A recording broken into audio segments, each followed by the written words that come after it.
China has embarked upon a military upgrade as increasing tensions with the US spark fears of an all-out war.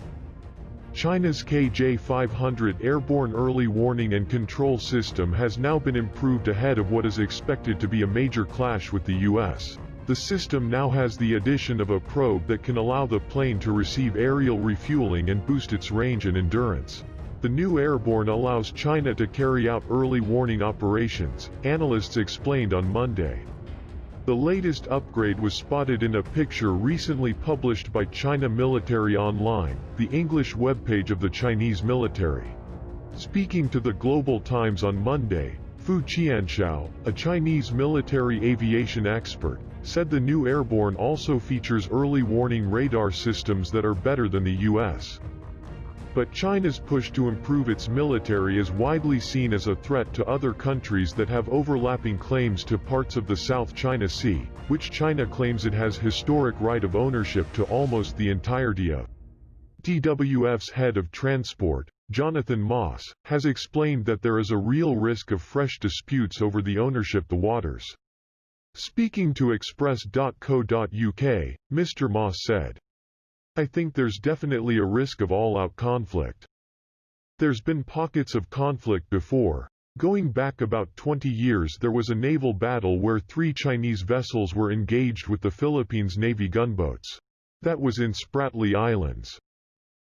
There's definitely the risk of isolated incidents, and as we know, a string of isolated incidents can lead to major conflict. It should be on the radar as a danger." Back in July, U.S. Secretary of State Mike Pompeo announced a formal rebuttal of most of China's maritime claims in the South China Sea. His remarks were considered a further escalation of tensions between the U.S. and China, but he described the move as strengthening U.S. policy.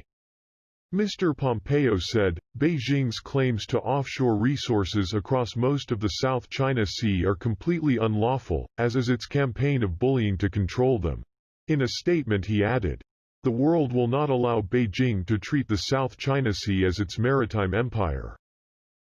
America stands with our Southeast Asian allies and partners in protecting their sovereign rights to offshore resources, consistent with their rights and obligations under international law. We stand with the international community in defense of freedom of the seas and respect for sovereignty, and reject any push to impose might makes right in the South China Sea or the wider region." Gregory Poling, a senior fellow for Southeast Asia and director of the Asia Maritime Transparency Initiative at the Center for Strategic and International Studies, classed Mr. Pompeo's words as a pretty significant move.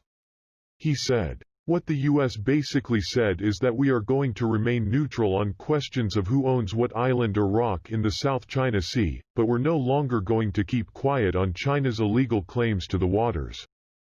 Speaking to CNN, he added, "It lets the U.S. very clearly call out China's activities as illegal, not just destabilizing or unhelpful, but to say this is illegal.